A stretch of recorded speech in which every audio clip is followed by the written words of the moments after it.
Welcome everyone to Mythcon with your hosts Sean and Dimitri. Today we have with us none other than some black guy who sometimes goes by the name Derrick Blackman. Derrick is a renowned YouTuber who unabashedly refers to himself as a radical centrist.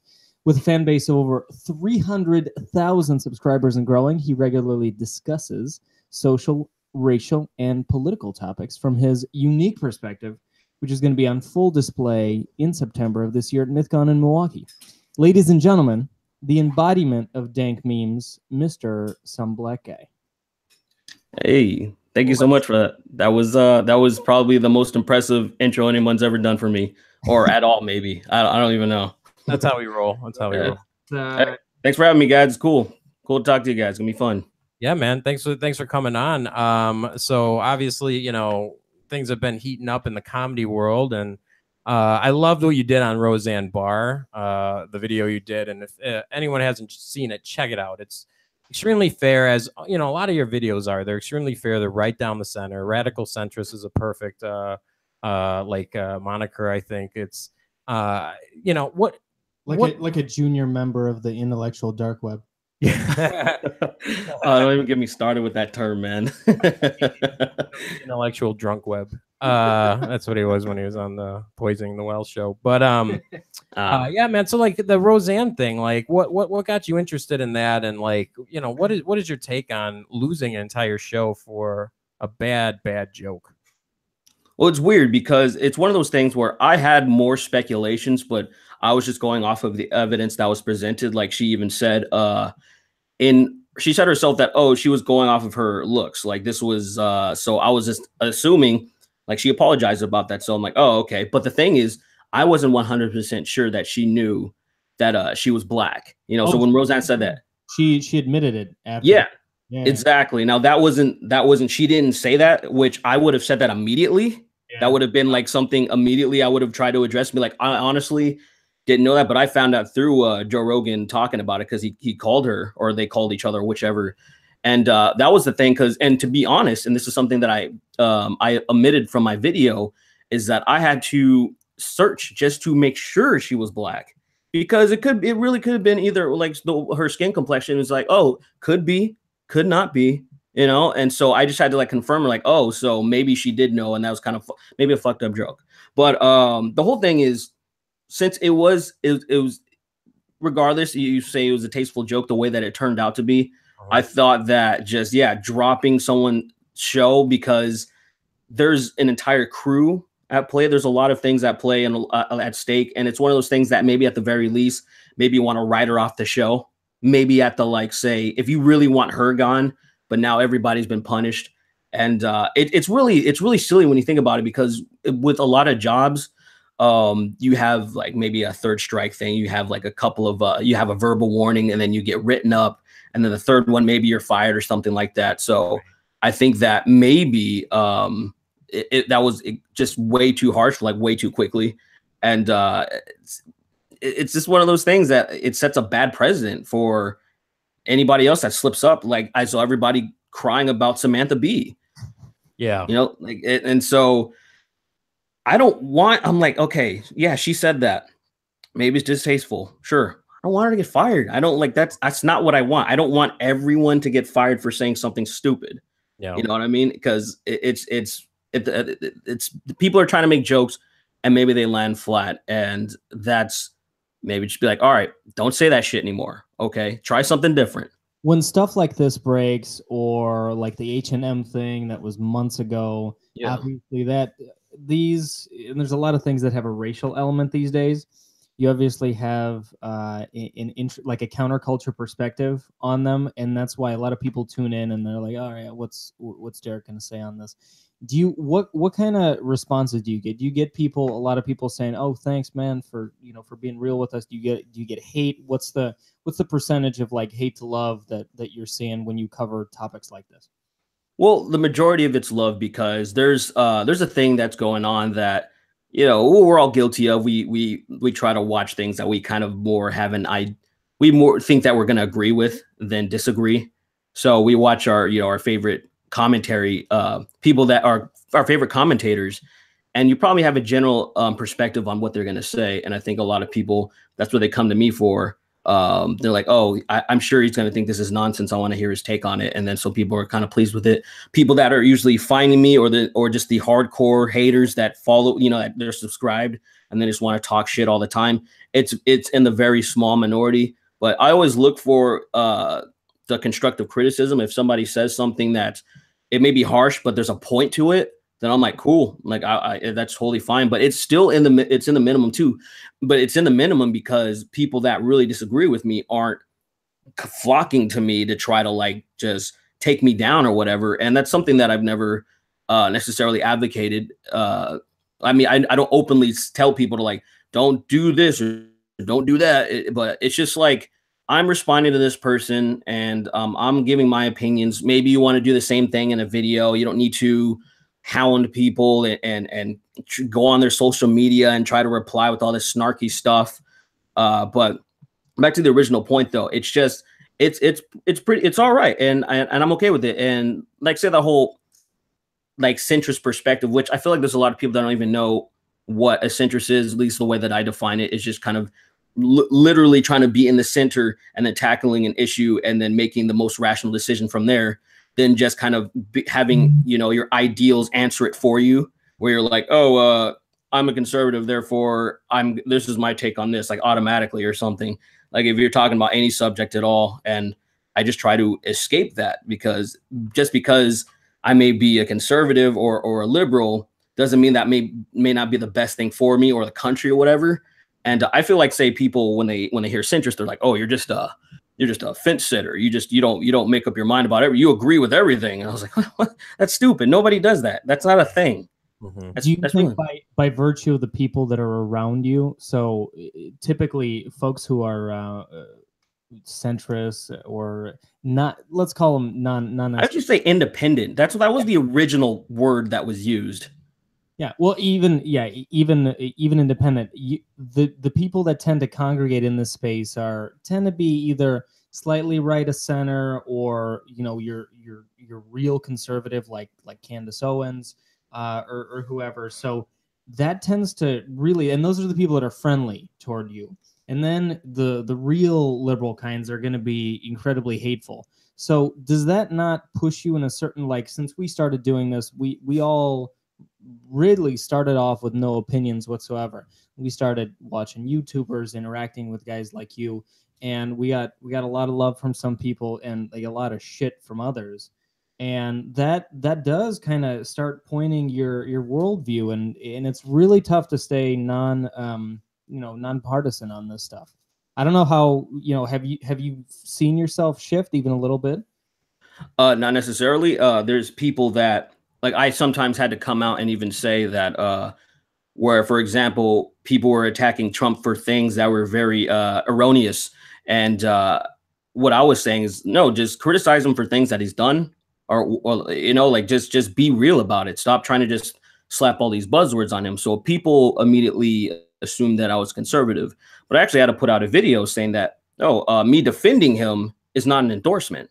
And I actually lost hundreds of subs when I was saying I'm not voting for any of these clowns. Like, I'm not, like, any of these, like where it just keeps happening.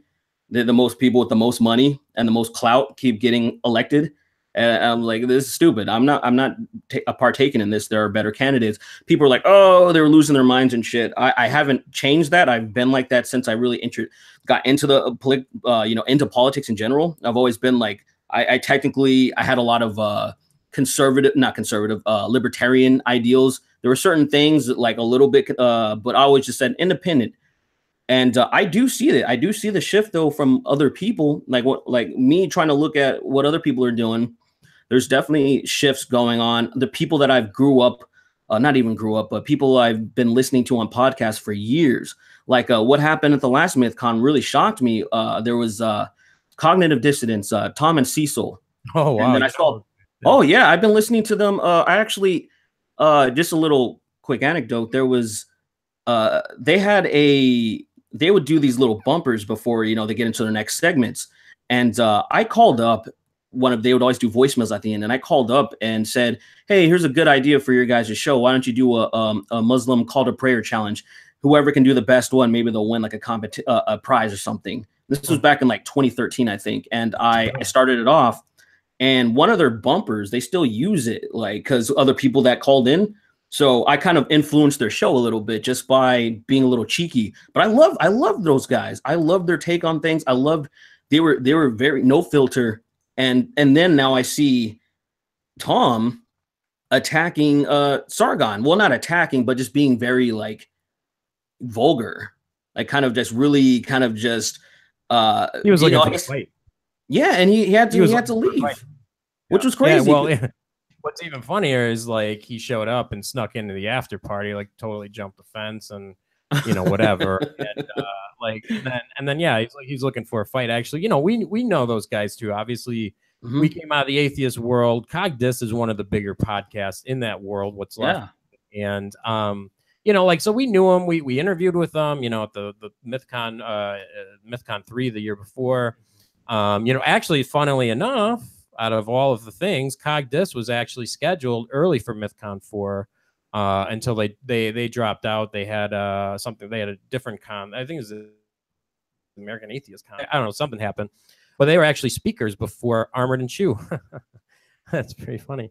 So then like Tom showed up and he was just looking for a fight, and it was really unfortunate because how do you change someone's mind like that? I have no issues if you want to talk to Sargon or Armored or whoever. We got a whole host of people coming with various viewpoints, but like if you're showing up for a fight, that's not gonna get you anywhere, like that, and it's just gonna get you kicked out, which it did. And the only people that we were forced to get police, like Milwaukee police, like actual police at the event, both events, the conference and the after party, and we only used them for Tom. The only time we had to use the police was for Tom, and that's says sad. Something there. It's a little sad. It's so strange to me. Guys, yeah. I'm like, that's one of the I've seen, and I think and I feel like maybe Trump really, because because like for years, like my friend introduced me to them in 2012. I remember exactly like the moment when we were driving down this hill and my buddy put on the podcast. And then I even remember the name of the episode. Like I remember, because it was so funny to me that I was like, who are these guys? And then I was listening to them weekly ever since. And the way I resonated with them so much, like as an atheist, their comedy, their style, they were so vulgar and unapologetic. And I just loved how their take on things. And I see a lot of that in Sargon, where he would be very like kind of saying a bunch of really vulgar stuff, which they've said some really fucked up stuff on their podcast. I could take some stuff out of there, but I think it's hilarious. Yeah, I think it's fucking hilarious. And that's just, but you can show some of their people that probably signed on recently to their podcast and isolate some sound clips, and then they would freak out and be like, oh, I can't believe Tom and Cecil have said this. So that's why I thought it was really strange. For sure. And well, that's it. Sorry, Demon doesn't understand how bandwidth works. He's like watching video I'm trying to tell him to pause video. Please pause video. The comedy, like, and that's the thing. That's a scary thing with Roseanne Barr. And, like Cogdis, obviously they built their platform on being like just funny. When you get with Chris Raygun and Sweeney, like you guys are hilarious. Like you've done compilations and different things with other YouTubers. And they're funny because people like humor, and the best form of humor a lot of times is, rides that line between offensive and going too far. And you always, comedians always have to find that line. And it's really scary to see something like Roseanne happen, because that reminds me of, Lenny Bruce getting arrested in New York on stage, George Carlin getting arrested in Milwaukee on stage. I mean, we're trending back to that. And obviously in the UK, they're having their issues right now with Dracula and, things like that. And it's really scary for anybody to try and censor other people. If they're offensive and you don't like them, you don't have to listen. If you don't like Sargon stuff, you don't have to listen. You definitely don't have to show up to Milwaukee and try and fight him. I mean, because that's not going to get you anywhere. I think that's the biggest. I think that's the biggest thing that a lot of people are forgetting, that if you don't like something, you have no obligation to watch it or hear it or be anywhere near it. I mean, you literally could, like, say, block Sargon and all of his content if you wanted to, if it really bothered you that much. To me, it's not even hard to, I mean, I'm subscribed to the guy and I watch him every once in a while. I sometimes forget that I'm like, oh yeah, he has a video out. It's not that hard to ignore or just completely avoid stuff you don't like. And so my whole thing is, what is this? What is the deal for you to go out of your way, especially when there are like something I just want to say real quick. Something happened in our little space, our little community in YouTube where there was like some doxing going on and some stupid crap that I didn't care about. But the thing is, the perpetrators were like apologizing to people for the whole mess. And my whole point is that I was like, dude, I don't care. What did you really do? Did you steal from somebody? Did you kill someone? Did you beat someone up? Did you commit like a heinous act? Did you really do something terrible? There wasn't actually a doxing. There was just accusations thrown around. But the whole thing is that I was like, you didn't really do anything. So I don't care. Like, you don't need to apologize to me. Maybe there's people that are incredibly sensitive that need apologies for these minor little, I don't even know what to call microaggressions. I don't know what you would want to call them. Because I'm just like, yo, I get angry and I want to fight people when they do horrible shit. Like when you know, thieves, murderers, rapists, the real just scums of the earth. When stuff like that happens, then I'm like, okay, maybe I'd want to, if this guy crossed my path, we might exchange some words and things might get heated. But I don't like this person's ideology. I don't like this person's point of view. Okay. Dude, it's armchair activism. I mean, if you're there and you can, you know, do your virtue signaling, and if you don't express your dislike, then they think that it's like 1938, like right before the Nazis, you know, took power, and they're like, well, if I'm gonna be quiet, then they're just gonna run up on me in the streets, and that's not the case. You know, the government's not collapsed. Our social systems are fine.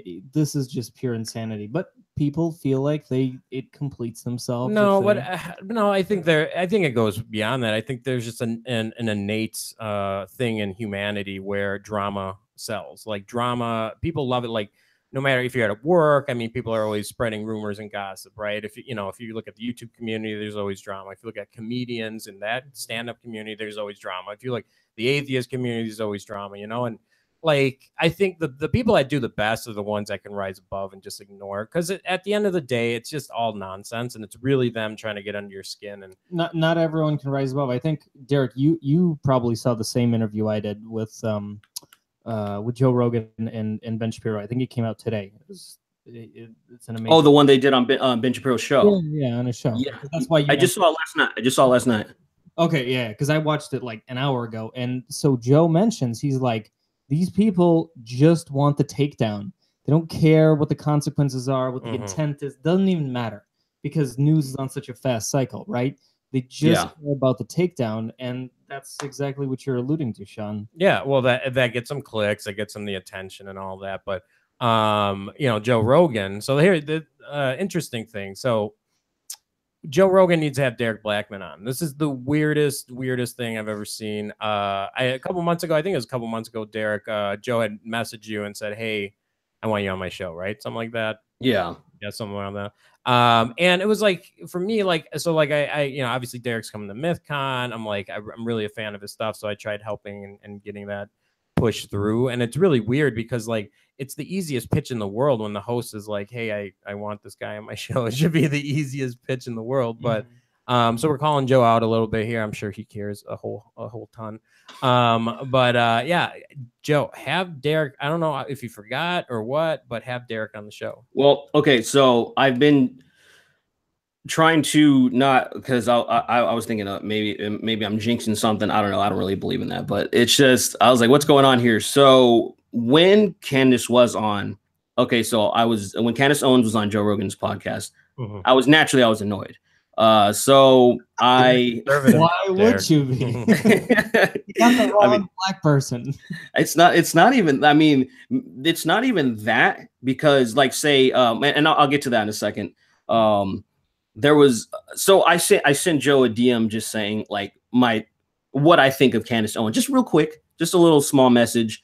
And he like somewhat agreed with me, and then said that I'll have you on soon, brother. Like this was like the day of that. So there was an update, but I'm also trying not to. I was like, you know what, dude, I don't even want to say anything really. I don't want to get all hyped up because that feeling of being pumped, because Joe Rogan's another. My roommate, my current roommate, he's the one that introduced me to cognitive dissonance. He introduced me to the Joe Rogan Experience and a lot of other stuff, a lot of other things. We go way back. And so I've been listening to JRE since 2012 as well.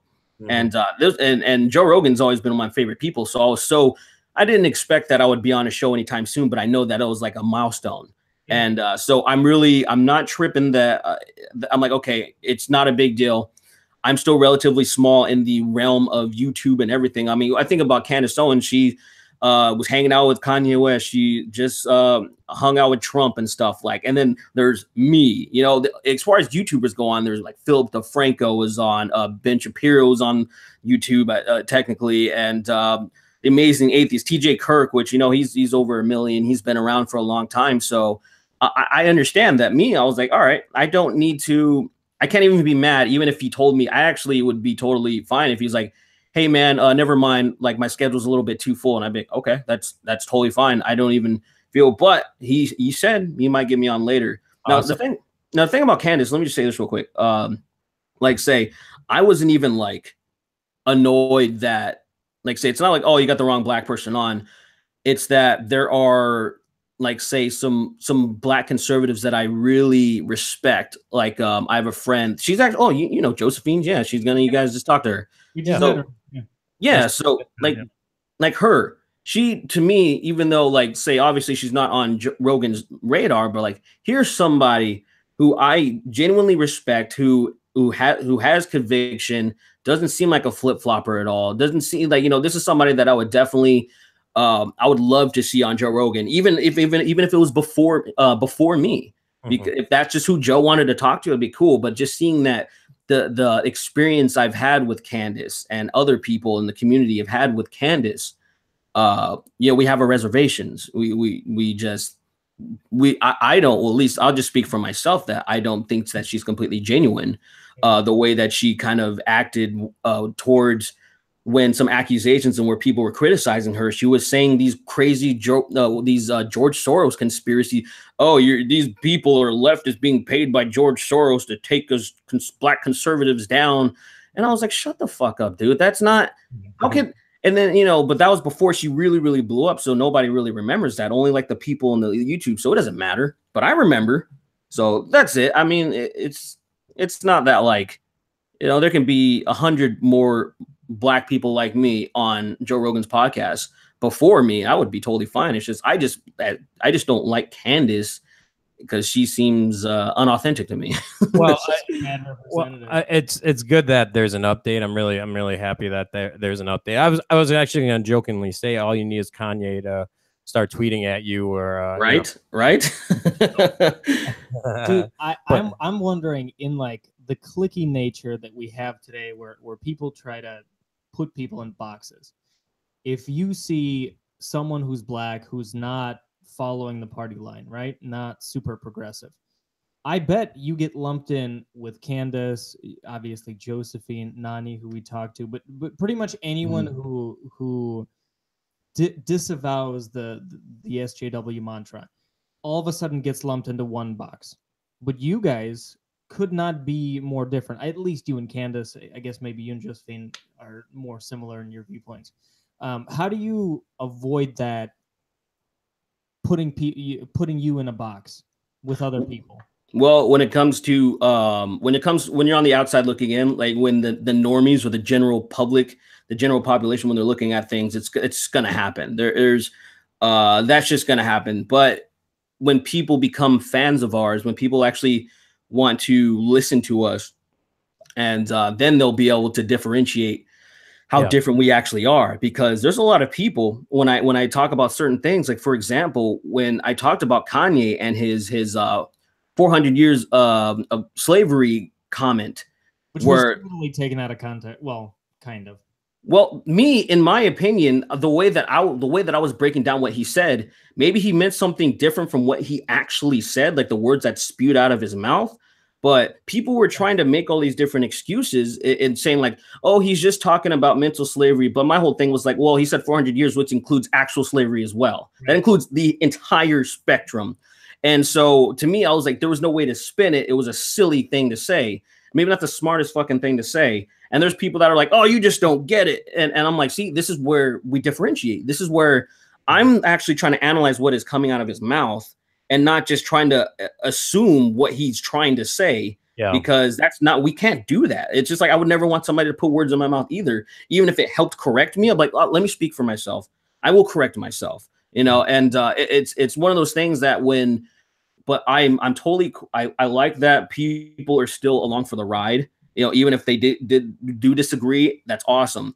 Dude, one of the things, I mean, you're over 300 now. I think when we did the on our website for Mythcon, we said something like 270,000. Now you're at, I mean, you've grown even since then. So I think that numbers are trending in the right direction. Definitely. And the thing is, if I can be, I just at least know I hate talking about myself in like a positive way, but what I mean is I know how to, if I'm trying to grow, like I know what to talk about. Like I know what to, it's kind of like, say, when I see something, you can kind of feel it. It's like when I had a goal of hitting 100K in 2016. That was the year that I first appeared on the YouTube radar. And I thought, okay, I just gained thousands of subs. I can probably hit 100K by the end of the year. That was around when I had 20K in April. And so I just knew what you got to know what to talk about. And then you kind of can get there. And there was a moment when I was on vacation. I was in Greece, and there was a certain video that came out by MTV News. And I was like, this is it. I didn't have any of my camera equipment. I had to make a makeshift setting just because knowing that I was like, this video is going to get me to 100K. You know, you got to like, and there's certain people that, like if you're looking to grow your channel, you have to be on it. It's kind of like, say, where a lot of times, like, say, I've been, and maybe we'll talk about this later, I've been filming music a lot more.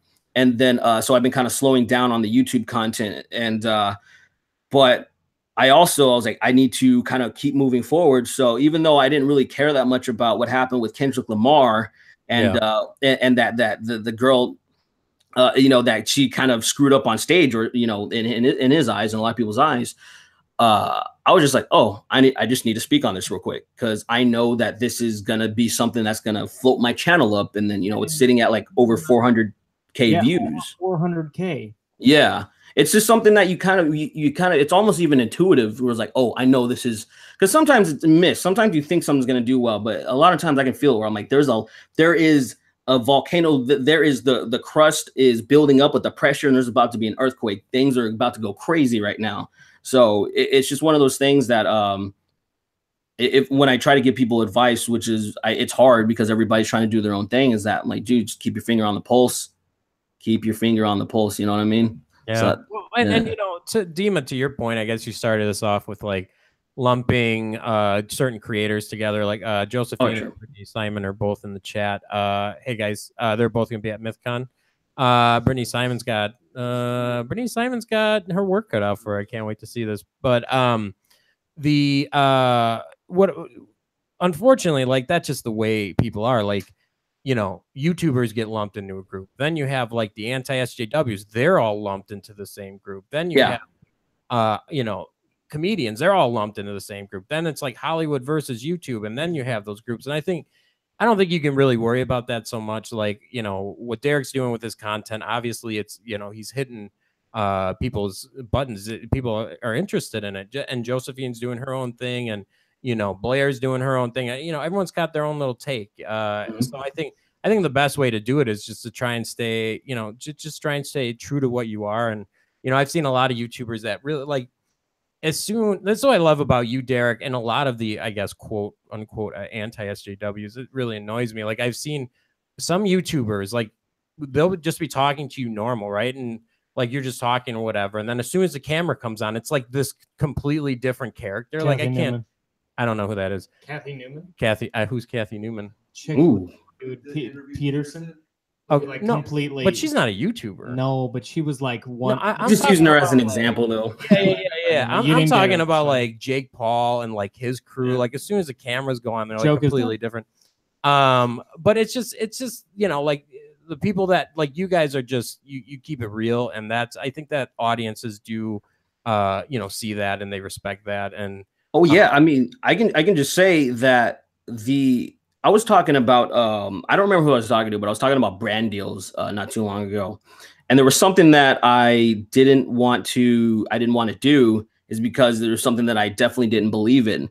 And one thing is that there's a lot of people that obviously they take brand deals and they don't care what it is because their audience maybe can get away with it. But my audience and a lot of our audience they care about authenticity and integrity. There's like two big things. And really the reason why my channel blew up was because of we're all talking about Gamergate, like say how many years ago, like about 4 years ago.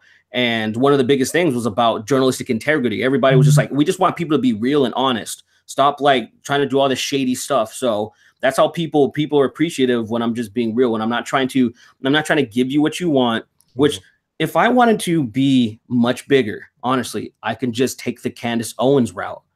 I could just seriously, like I will just call myself a conservative and I will just adopt all the conservative ideals. And then I will start getting on every major publication. I'll Fox and everybody will want to eat me up alive. They absolutely would love to. But the thing is, I don't get that many offers. I get to talk to a few people. Like I've talked to Steven Crowder, which was cool. Like, you know, even though like there's a lot of stuff that annoys the hell out of me about him. It's like, you know, but it's fine. Like I love talking to people I don't fully disagree with. And I think that's cool like that, where we can find some common ground and shoot the shit. But there's some things that I just won't do. I'm not going to pretend like say it would be much easier for me and much more fruitful if I just said I'm conservative. I guarantee you my subscribers would double. Yeah. They would double like within a year, because I see like the people and the conservatives, they're so happy that there's people that are kind of popular representing them. There's people that are they look good. They have a certain amount of swagger to them that they're like, oh man, this is crazy. We've never seen this before. It's always just been pasty white dudes, you know, like these old pasty white guys. Like, right, that was just the perception. If you're conservative, that's all you got. Yeah, but well, so like I was just say Stacey Dash beat out Candace Owens. Oh, yeah. Go ahead, Derek. I didn't mean I mean, you see, I mean, even like somebody like Tommy Lauren, like Tommy Lauren. I can't stand Tommy Lauren, but she's young, she's pretty, she's kind of sassy. There's, you know, like energetic, and people are like in the conservative room, she's like all up in there. But you know, the people on the far left absolutely despise her. You know, it's just, but it's that's a little bit weird too, though. But the whole thing is that we were talking about just being real. People that are fake, they don't last very long. True. After a while, they need to burn out. They're going to burn out, and they need to find another avenue to take. And there's people that absolutely seen this, even in our little community. You see people just following the money, following the trend, and then once things start to fizzle out for them, they need to find something else. It's like, just talking about and just anti-SJW content is old now, so we need to talk about this. And what it really is that people are going to get a little bit bored, but what it really is that there's a lot of people that just kind of suck and they can't keep people entertained.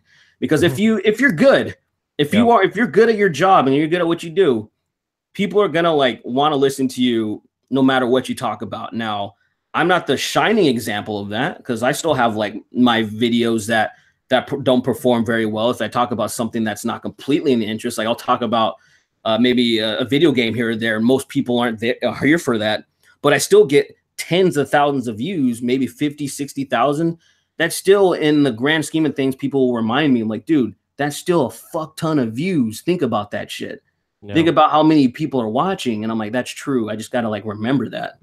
So how do you know what you're going to, I mean, you do straddle a lot of divides. You got a lot of political stuff, and then you'll hit them with like pop culture or video game review, whatever it is. You kind of just do whatever it is. Now you're about to do music. I mean, you are definitely all over the place. And that, I think, is what makes it interesting, is you tune in and you don't know what you're going to get.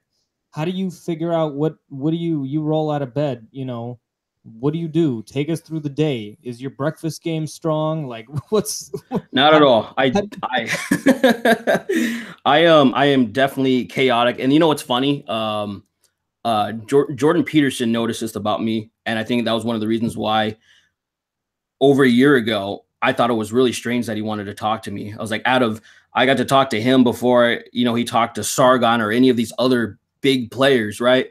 And I was like, why the hell does he want to talk to me? Like he emailed me, and I didn't email him, and I was like, what the fuck? Okay, like obviously I'm not gonna say no, but the reason, I mean, he didn't say this to me, but I mean, as we were talking, I know he realized when he started checking on my content that I am chaotic, and he's all about order.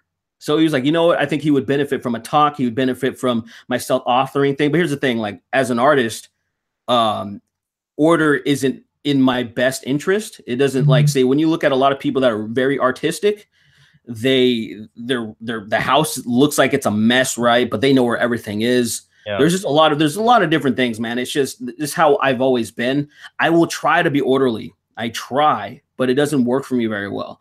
So I even have like a whiteboard. Like look, there's a little whiteboard right here that has like my stuff on what I'm supposed to do. There is so many ideas on there that I abandon, most of them, or I'll do something that like the Kendrick thing obviously came up right away. The Roseanne thing came up right away. The only thing that was somewhat planned was I talked about the new version of Thundercats, and I wrote it down, and that was like that's one out of, and then there's a ton of shit on there. I have one of the main things I wanted to talk to you about today, so don't let that go. Well, let me. I'm gonna give you an idea for that board, and no one's talking about it yet. Well, I don't know why not. The new Shaq Fu. Why is no one talking about this? It's actually really well written, and it's a pretty funny game. What? It's the Shaq Fu. The new Shaq Fu. It fell under the radar, man. I even forgot about it. Yeah, they just released it like yesterday or the day before or something. I was expecting people to talk about it, but like. The original Shaq Fu is like, it was funny because it was so bad. It was like terrible. Like the story was terrible. Can you explain this people like me who don't know Russia? So Shaq Fu came out, it was like in the 90s. It was a really bad video game platformer that starred Shaq. Like it was a big thing because Michael Jordan would never do video games back then. And like if you look at all the old basketball games, it's always like player was number 23. Like you could never say Jordan because his brand was so locked down. Oh, wow. And I'm schooling you on old school games right now. And so when Shaq Fu came out, like you thought Shaq was gonna be like a basketball, whatever. It was a fighting game where he's like a karate star or whatever. And it was so bad. It was like the joke back. It was terrible. Like I had it, of course, I loved it, but it was terrible. But they just re-released it for the new platforms. They recreated it, and they actually put a lot of comedy writers in there. I can tell it's really funny, and it actually plays like on how bad the story is. Okay. So yeah, exclusive right here, Shaq Fu. We're talking about it, but so put that on the board, Derrick. So there you go. I actually that's a pretty good idea. Done. Just put me in the credits. Say it's funny because they talk about Kanye. They talk about like Barack. There's like all these characters, they don't use their real names. I haven't gotten that far into the game yet, but it's pretty funny. I just don't have time, but it's hilarious. I had to buy it, nostalgia. That's why I think it's interesting. How do these ideas, I mean, obviously someone pitches you an idea, you write it down, but, is it just like, reading Twitter and finding the interesting thing, or can you get ahead of stories and do something that's coming down the pipeline rather than something that already broke? What's the thought process? Well, what I do, because I've noticed there's some, I would like to be at the level. I don't have this, since my audience isn't that young, they're like young people are incredibly loyal, and their time, like it's really good to have a young audience, and what they usually do, they hang on your every word. And since my audience isn't that young, I have to be very selective with what I make because like say there's a lot of people that are signed on that are older. Their brains are fully developed, and they're not just looking for somebody to idolize, and they're just like, whatever, I'm just looking for something interesting to watch and about a specific subject. So what I try to do is know my audience, and I will make some stuff that I know they'll be interested in.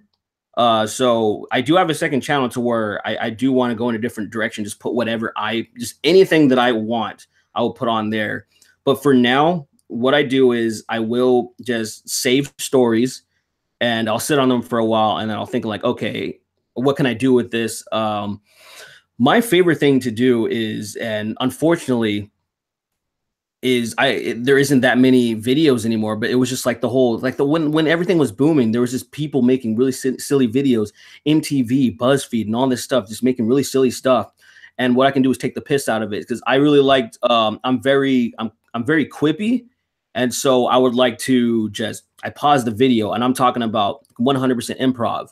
That most of my, that was most of my, my material. Most of my videos are just improv, and it worked out really well. But now, since a lot of that stuff disappeared, it's it's a little unfortunate, because that was fun for me, because this is kind of what it was about anyway. The reason why I kind of wanted people to chill out and laugh about stuff. So I still try my very best to be as funny as possible. But now that, like, a lot of the videos, Funny or Die still does stuff like what you're talking about. Yeah, it just has to be like, really, I'll see it when I can do it. Like, I love doing skits and things, if I can throw them in there. Like that H&M video, I did something like, I actually went to H&M. And yeah, that was good. Yeah. So if I can think about something like that, like, that's basically all I really want to do. And so I actually do have something that I'm probably going to do, because how absurd it is. And I don't remember the exact title, but I did write it down, because it's like 100 things that, like, white allies can do for black people or something. It's like an article. It's amazing. Shoe on Head. She actually, I think she tagged me and Josephine in that. And so that's something that I was like, I'm going to take a look at that article again. And VidCon's around the corner, so I might do it with Josephine. I think Josephine's going to be here pretty soon, somewhere. She'll be at Mythcon, that's for sure. Yeah, so I mean, that's too far out. I was like, hurry up. I've been wanting to work with Josephine for a while, but for I don't know how long, but for a very long time, I stopped doing collabs online. I just don't really like it. It's not really, I want to feed off of people's energy. I want to do something really. And so the thing was, I stopped like a long time ago.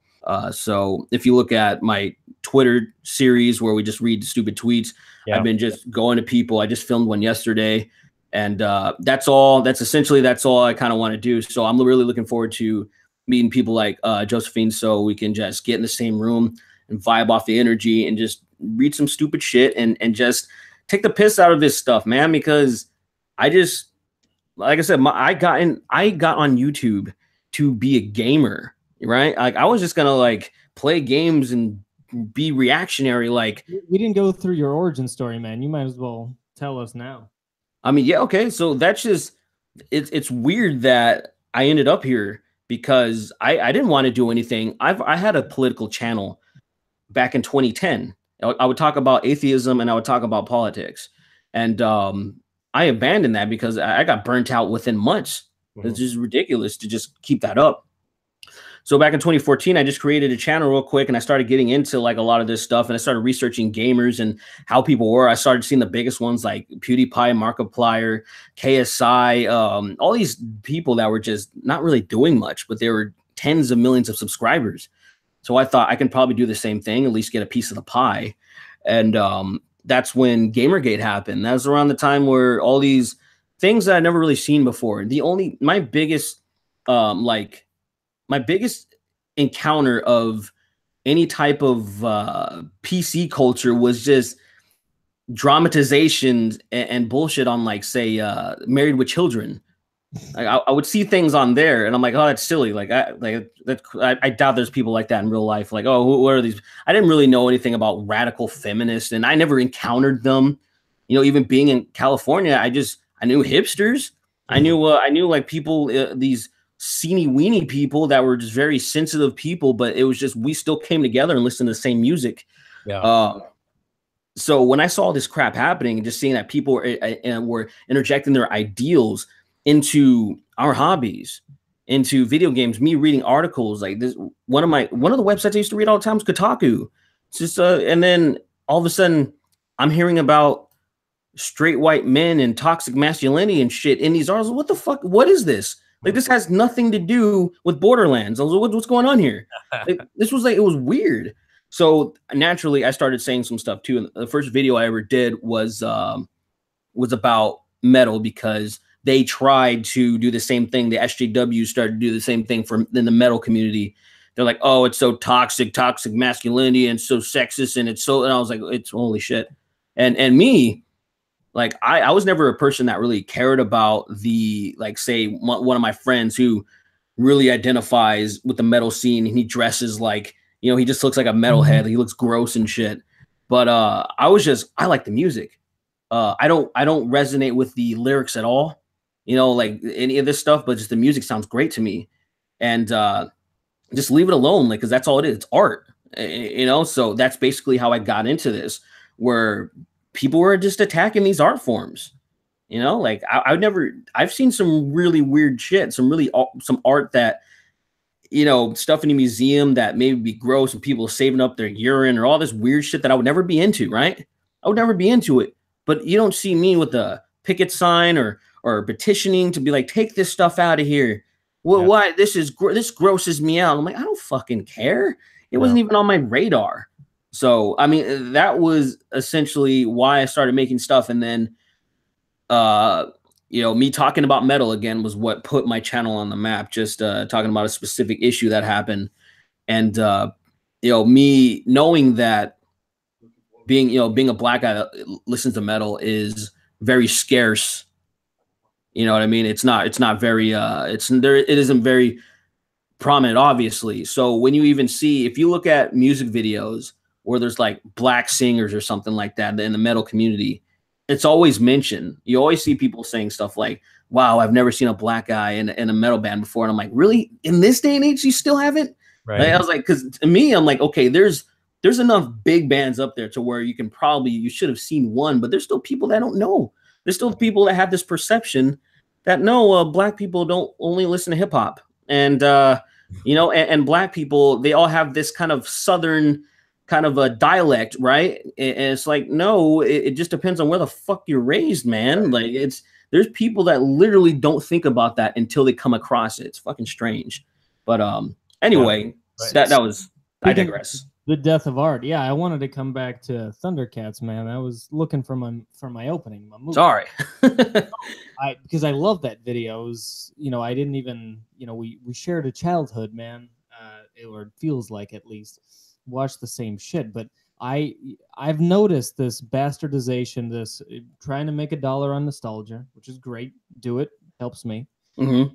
But then at the same time trying to ruin it somehow. So I think it was spot on.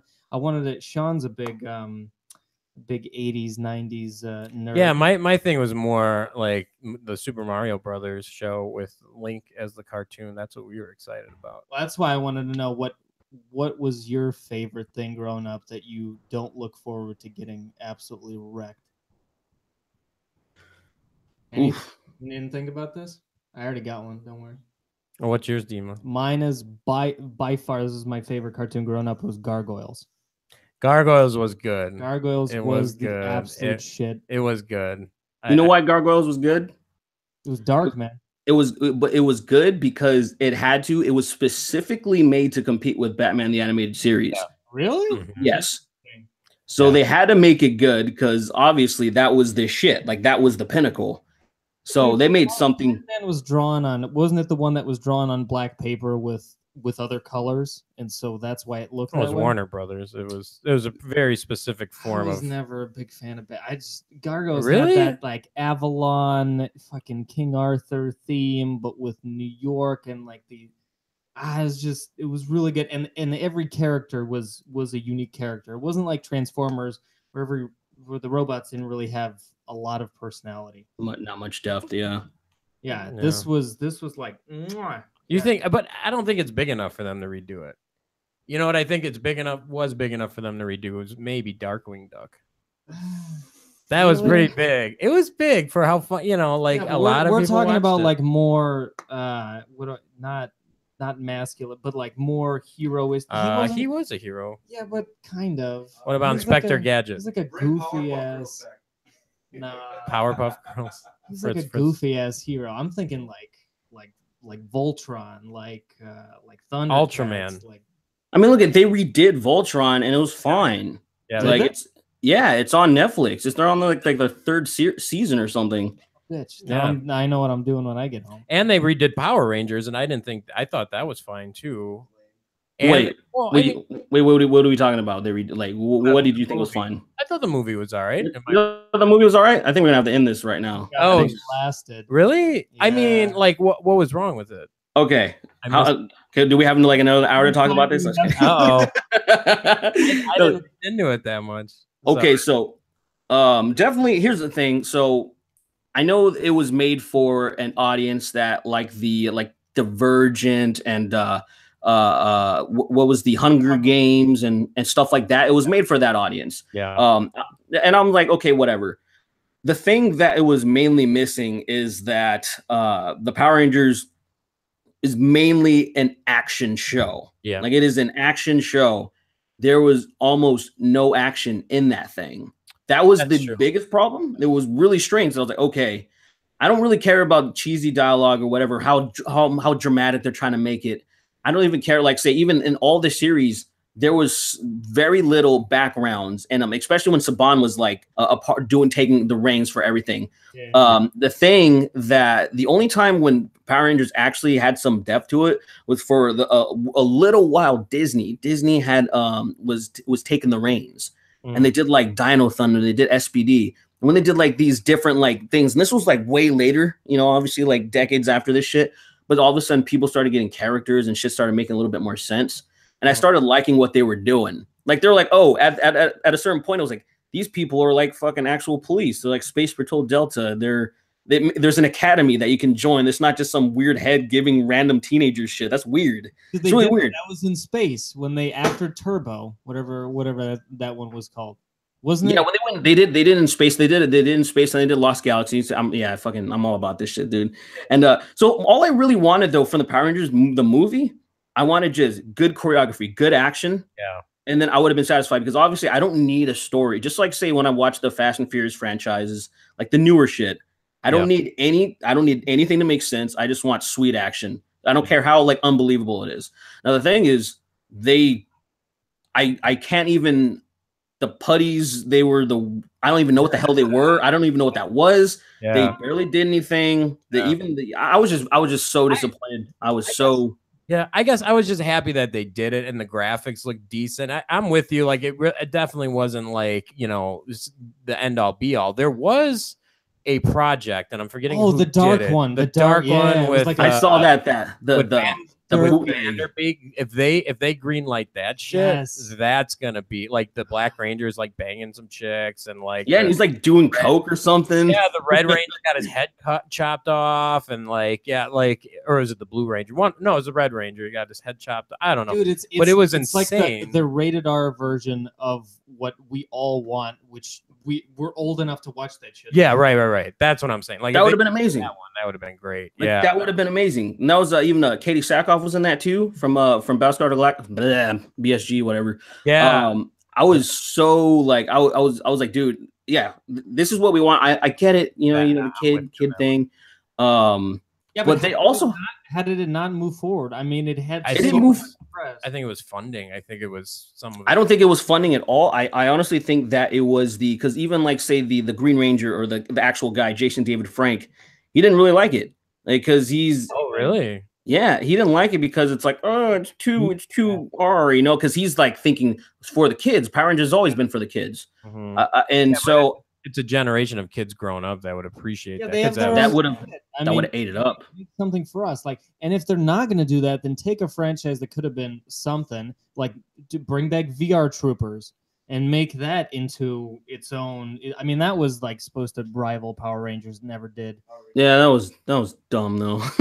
I didn't really like it. I agree, but it could be for for a new time. I totally understand, and I think there's ways. There's definitely ways they could have done it. They definitely could have done it. I wish it's kind of like say where you had this all the superhero films have been PG-13, and then it was like, okay, if you're gonna do Deadpool, you got to do it right. So they did it R, and so it's one of those things that, and it still made a killing. It's one of those things I'm like, dude, there's an audience for it. You guys can do it. It's just, I think it just, there was probably some politics because that would have made a fuck ton of money. Just making a rated R Power Rangers. But there's also little things that they've done. Like there's this company called Bat in the Sun, where all they do is just pit like superheroes against each other or something. And they had the Green Ranger, or Jason David Frank, reprise his role as Tommy, and he fought like Ryu from Street Fighter as the Green Ranger, I think. And then he fought YouTube channel. What is this? Sorry, it's a YouTube channel called Bat in the Sun. And what they do is they have these crazy, like really like these productions. They have the really huge productions. And they did one. My favorite one is it was the White Ranger versus Scorpion from Mortal Kombat. And the choreography is amazing. That's amazing. It looks good. We have like 2 million subs. Yeah, we're gonna. And this is like big. I'm sure this is big budget stuff, huh? Yeah, this is very big budget. They've been doing this for years, and they kill it, man. Even the director started getting involved because like, I'm gonna start training, and then now he's been doing like Nightwing and stuff. And I was like, I would do the same fucking thing. Yeah, it's like Celebrity Deathmatch that MTV had back. Yeah, oh man, I loved Celebrity Deathmatch, man, and I love that Stone Cold would come on every once in a while and be like a referee or something, or he was just there. Yeah, I loved it. That was so funny. Yeah, that's there's a lot of stuff they can redo, but then the critics come in and say, you're just redoing it to make money, blah blah blah, whatever. But I think it's just, if it's done right though, man, that's all it is. Right. Yeah. I mean, like the Turtles, that wasn't really that was pretty bad, and so yeah. That's why we like your content. I mean, you're able to comment on the serious shit, then you bring it to the pop culture stuff. I mean, you kind of run the gamut with what you put out on your channel. That's the thing. You got to like meet people where they're at, and this, I think, it's the first time we ever talked about Power Rangers and stuff on this show. So like, which we could do way more. Fantastic. But... Well, and I was thinking too, Derrick. So like one of the interesting things for me, coming into the YouTube world, we came out of atheism, so the Cog Disc and all those guys like that was kind of like our stuff, and the one thing the atheist community did really bad was creating things that people found entertaining. We were really bad. I think Dark Matter was like one of the most successful. Jacqueline Glenn, obviously one of the most successful, but like outside of that, there weren't a lot of people that were entertaining. I guess TJ Kirk, but they're a handful. Yeah. But overall, the atheist community sucked. But what we did do really well was throw conferences. So this is an interesting thing. Like we transitioned out of atheism into the YouTube thing now. With Mythcon 4, we didn't really understand the full scope of Gamergate or all of the other divides and YouTube and all this other shit. We just saw people that we like and that have really good things to say and like kind of also fit into what we're doing. And I want to get your take on this. I just ran an event for Sargon in Manhattan that had Tim Pool, Bunty King, and Carlos Alzraki, who's a stand-up comedian. He was the voice. Yeah, I know from Reno 911. Yeah, from Reno 911. He did the voice of the Taco Bell dog. He was he's the voice of Rocco and Rocco's Modern Life. He did, he's the golden voice. He's done like Rugrats and stuff. But it was really cool because like he took on the progressive position because he's in Hollywood. He took on the progressive position. He actually showed up, which was great. He's a friend of one of ours, Jill Michelle Melian. They're like brother and sister. She's our friend, and it just worked out where it was Carlos taking on the progressive side, Tim kind of being in the center, and Sargon being like on the conservative side, more libertarian / he said it himself, the conservative side. And it was just a really cool live discussion that people like really got a lot out of. So it's kind of like taken out of the YouTube world, but in real life. And, Bunty was the host and everyone, it was just like so much energy. And I really think that there's a natural progression for YouTubers to kind of start doing more live events. And, it's weird because nobody's even in the space right now as far as doing it. I know Blair just announced a tour, but outside of her, I haven't really seen anybody else announcing these types of tours. And, what is your take on that? Like doing more live events, obviously you're coming to Mythcon. What are you looking forward to? Are you a little nervous? Are you excited? Like maybe it's not your first one. I don't know. Or it might not even be your first one. Yeah, correct. Well, as far as the speaking event, it's my first one. But like doing stuff, like say I've traveled before, like say my buddy, their band, like I was in a band and it blew up, and then say I quit after a while, but they're like, hey, let's go on tour, let's come with me, sell some shit, let's just go around. I love traveling and I love meeting people. That's two of my favorite things. I think live events is a fantastic idea for like most people. I think most people should start setting up tours, especially get together. If you don't think you can do one yourself, which is usually hard, that's why usually there's a bill together, there's a package. It's like, hey, these 3 or 4 bands are going on tour, so you can draw enough of a crowd to make sure that it's not just you, because you may not have enough pull. So I think it's a great idea that people, maybe 2 or 3 people, should travel together, maybe do a few events every once in a while. Me, since I was always kind of like, since this wasn't my calling, this wasn't anything that what I'm doing with this channel wasn't what it wasn't what I originally set out to do. So I'm always kind of like hesitant, where I've been offered to speak at a college. I initially said yes, but then after I kind of was like, wait, never mind. What am I doing? Like, I'm not trying to be that guy, at least not right now, because I have some other priorities. It's my other priorities is just my own health right now. That's kind of one of the reasons why personally I haven't been trying to dive into, say if I was in a different mindset, maybe I would have been like, hey man, like, let me go to that event too. Let me try to just get over there somehow or something. But I was like, fuck, I can't do that shit right now. It's too much.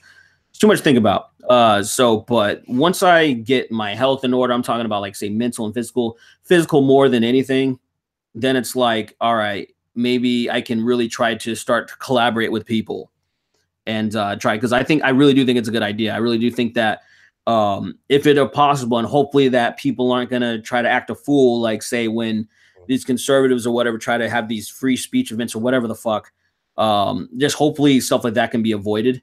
But I think it's a fantastic idea.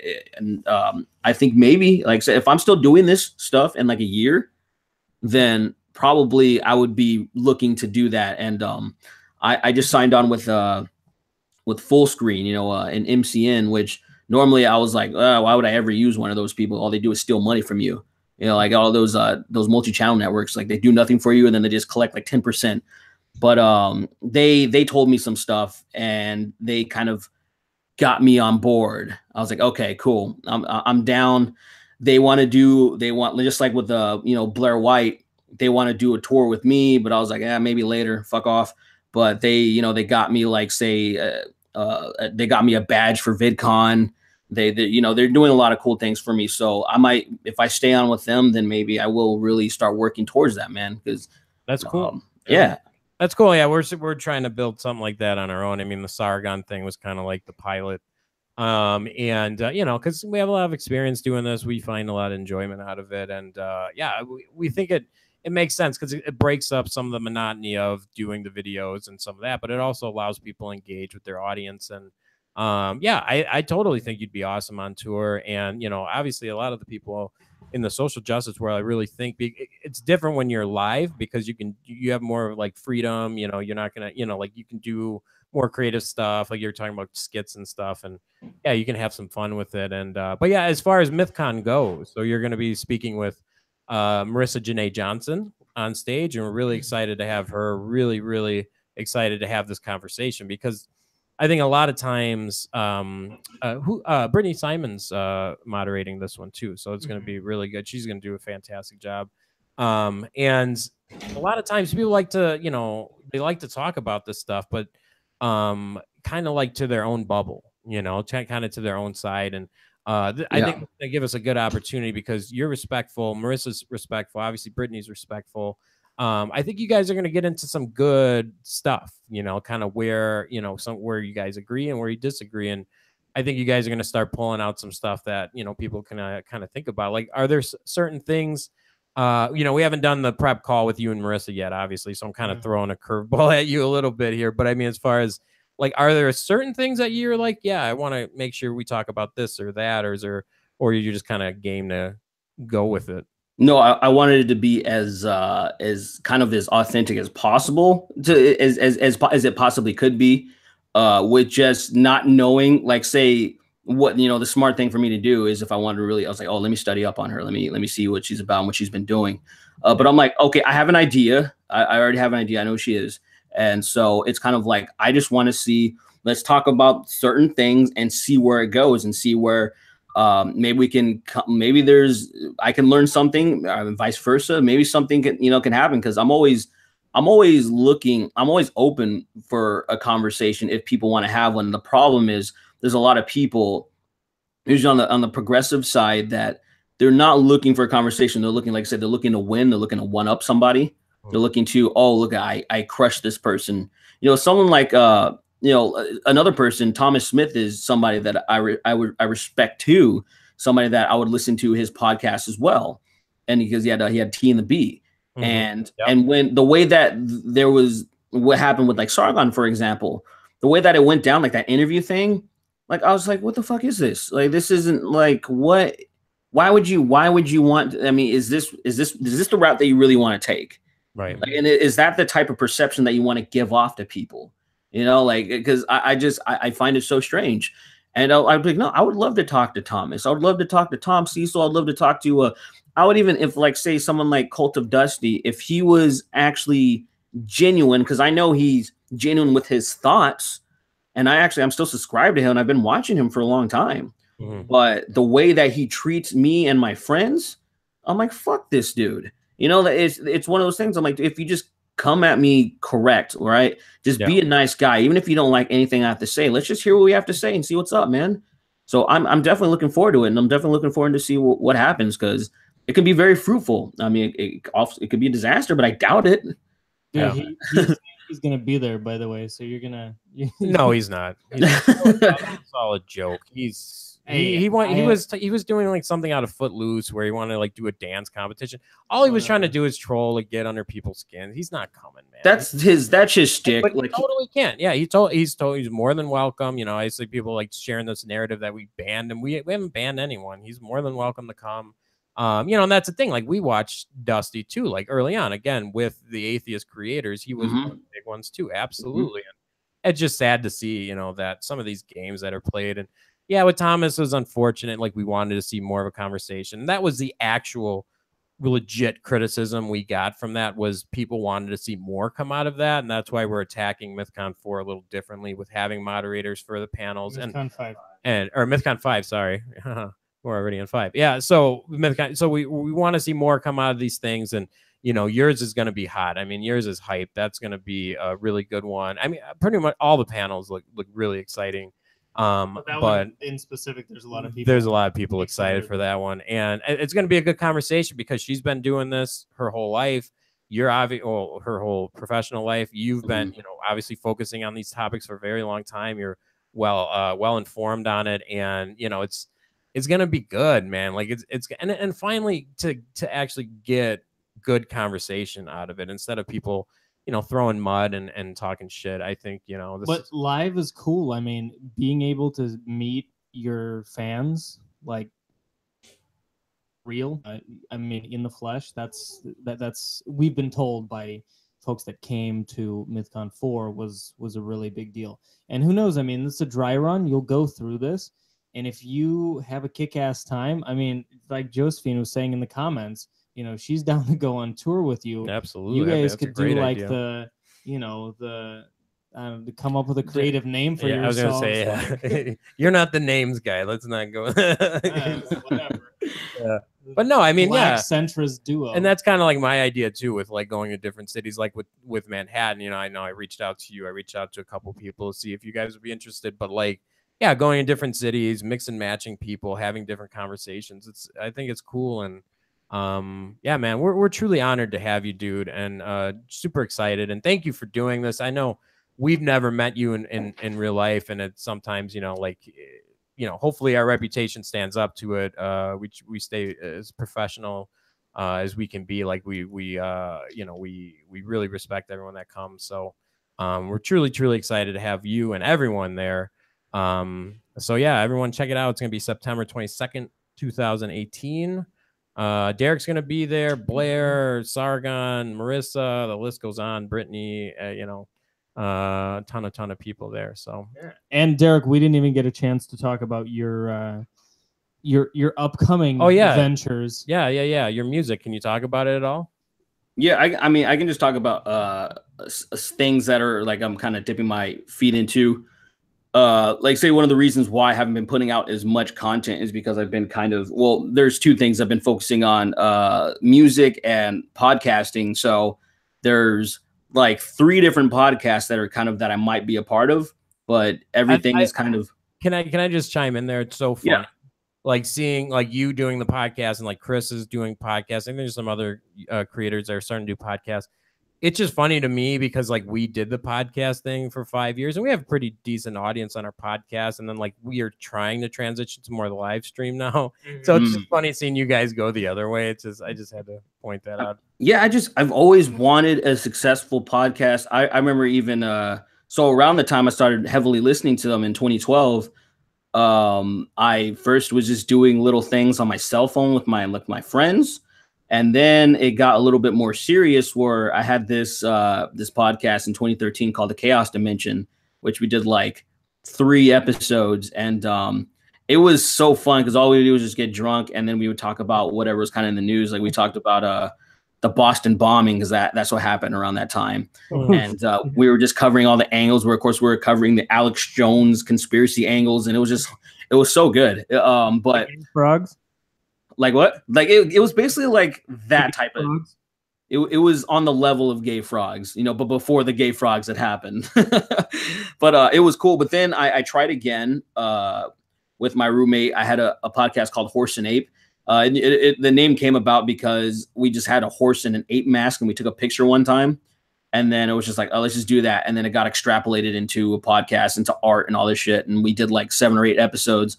It's actually on my channel right now, which the latest episode, it was episode 8, which it was finally like, oh, the audio, everything's perfect. And then it just we stopped doing it. I was like, fuck. But so I want to get a podcast going. I have a mental health podcast that I'm gonna probably put on my second channel. Nice. Called the Lonely Hearts Club. I kind of put that out to a few people. I didn't update on my channel. So I've been working on that. I have the art ready and everything. Awesome. Another one that's on the main channel, and then the music is what I've been dabbling with. I've been doing like little covers on my Instagram. Like if you guys follow me on @somebg, just SOMEBG, and you'll see like little covers I've been doing. And it's because I've been gearing up. I've been practicing to make some original music. So first thing I'm going to do is just acoustic, like maybe do like an acoustic EP, just something I can throw up there. Talking to a friend about starting a band, and that's about it. So just trying to have my toes dipped in everything, my fingers in every hole. You know what I mean? That's awesome, man. And thanks for the visual. I love like the problem I have with podcasts, and we're terrible at this regardless. But the problem I have with podcasts, though, it's hard to monetize in a lot of cases. You know what I mean? Like yeah. Like that's the nice thing that YouTube offers, and it sucks that they're really the only service right now that offers any type of monetization for all the time that's put into these conversations. So I wish you the best of luck with it. I hope yours does well. I hope Chris's does well. And if you guys figure out how to like pay for your studio and all that shit through it, let us know. Because apparently Josephine's launching one too. You guys are all getting into it. Well, hey, we've been podcasting for years. Oh, sure. Yeah. So you said that in chat. Yeah, it's interesting. I mean, I've been seeing there are certain people, when you have a good product, especially on like Patreon, man, I've been seeing some amazing support on Patreon for certain people that have just a podcast, just a podcast, and not much effort into what they were doing. I mean, that's not the right word, but just not much production into it, and people just like showing their. Are those the old? Those are kind of the OGs, though. Some of the OGs, but some of the people that aren't even as OG, where I'm just like, whoa, what is this? Well, like, I have a theory that I can do fairly well, but one thing that I've been seeing, which is the best thing you can do, so you have your podcast, right? You upload it on YouTube, and you make sure either on the same page or you have a separate page, you make a clips page. you just make sure you isolate clips, because that's one of the things that if you look at Joe Rogan's podcast, H3HD Productions, whomever's, you see sometimes those clips will get just hundreds of thousands of views. Yeah. And then the original podcast, since it's like an hour plus, it's just not nearly as much.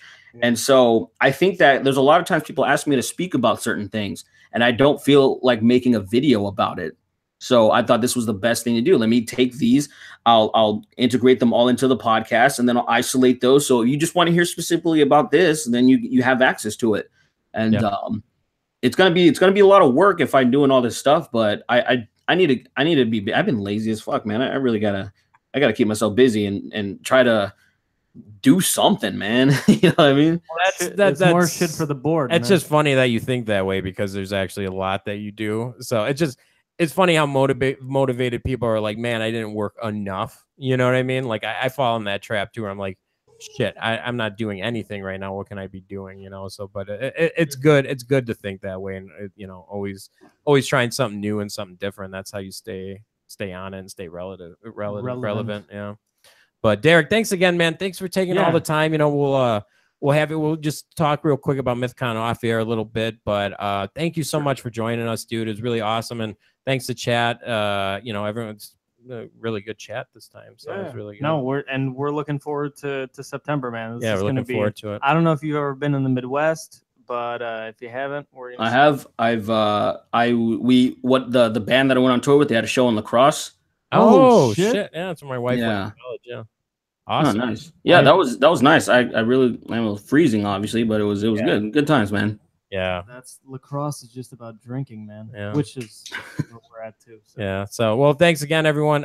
Jeff Holiday next week, so check in Wednesday at 7 p.m. Central. All right. Good old Jeff. Everyone. Fritz, we need you to stop the show for us. Stop getting too